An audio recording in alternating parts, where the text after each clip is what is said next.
Tungod kay walay face-to-face classes, dunay makalingaw nga paagi ang usa ka teacher sa General Santos City aron daw nagihapon kini mga estudyante samtang nagtudlo. Ani report ni Cyril Chavez.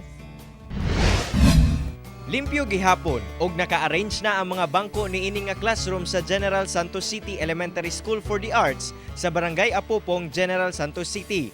Kulang na lang mga estudyante.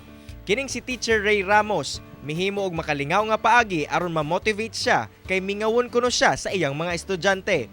Busa, gipang butangan niya og stuffed toys ang mga bangko nga naka-social distancing pa. I don't want my classroom to be empty kasi sanay ako na may mga bata. So ito muna sila ngayon. And pag nakita ito ng mga bata, in a way, mamomotivate sila.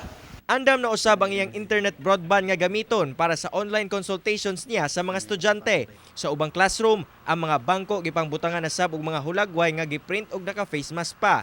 Kini pagpamatuod nga bisan sa hagit sa krisis, magpabiling ganado ang mga magtutudlo sa ilang pagserbisyo.